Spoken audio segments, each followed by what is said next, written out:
I'm talking about profiles, and this is your special chip tooth version of my Camber, or my profile speech about LibTech Mervin GNU boards.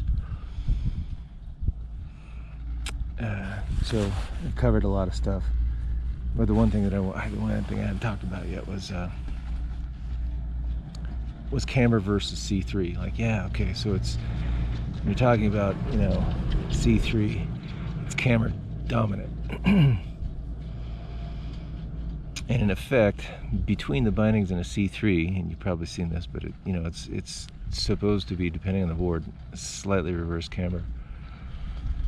And that little reverse camber, like I think that it's 2021. I think the Jamie Lynn Tittyfish is probably the most cambered board Mervin makes, and it is like proper flipping camber. And I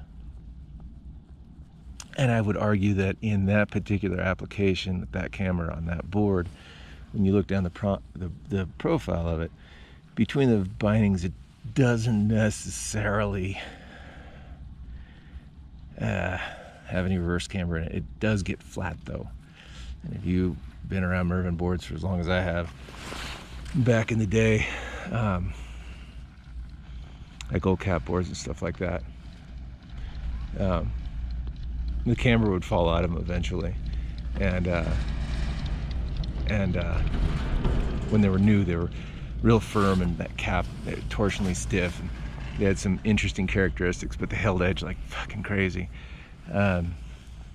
But those boards have a lifespan, and as they, you know, they break down and they loosen up and they soften up, and then there becomes a sweet spot where the majority of that camber has been relaxed out of it, but it's not starting to, you know, it's not totally flat yet. Even flat boards back in the day had their place in POW. Like if you had an old Mervin, you know, cap construction board, that board in POW, when it was new, sucked balls. That board, 2 seasons in, after it had been broken down, didn't have any camber left, became a very good powder board. So I mean, there is that dynamic. Anyway, but the thing is about, like I said, between standard camber and C3 is that back in the day, I was, you know, I'm 6'4", and I started T-mounting boards in 89, 90, like pretty early. Like, I'm not trying to claim it, but it just is what it is. Anyway, and when you started getting a wide stance that for your body mechanic, for your, you know, your body geometry made sense on a board, you ended up with a pretty wide stance. The wider your stance got, the more, on a traditional camber board, the more of this flat spot between your bindings would become. And a lot of the dudes that kind of learned how to rail boards with really wide stances had everything to do with you know, the Craig Kelly knee bend, not because your knees touch, but because they don't touch. And if you tweak your knees together, you can get the belly of that board between your bindings to bend. It took effort, but you could do it. And what this reverse camber is doing between your bindings and C3 is it's either relaxed or it has a little bit of that reverse bend.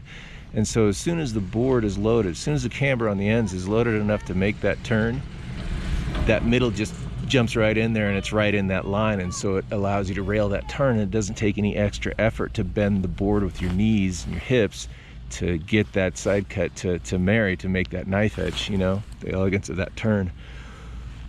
And so the other thing is about camber boards is like little tranny hits, you know, like not just ollieing off anything that's flat straight or a big made jump for X Games or something like that, but like little whoopers with like a 4-foot tranny or 3-foot tranny that you just camber boards.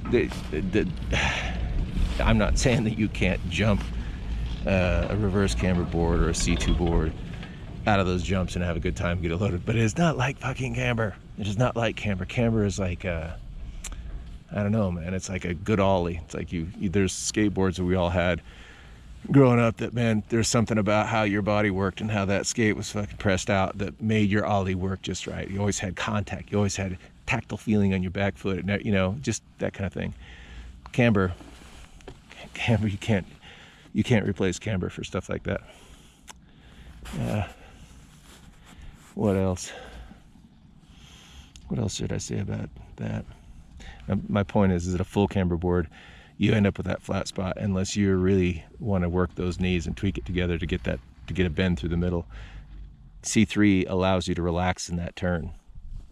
You can bend, the board will start bending, the middle C3, the middle part catches up with the flex of the outside of the board, and at that point your adjustments to make it rail are nominal, no effort. So anyway, I think that's what I had to say about profiles. I think I got it all in there. Oh, last thing, I've never ridden a C2X profile board. I feel badly that I haven't. Just really hasn't come on anything that was big enough or attractive enough or whatever.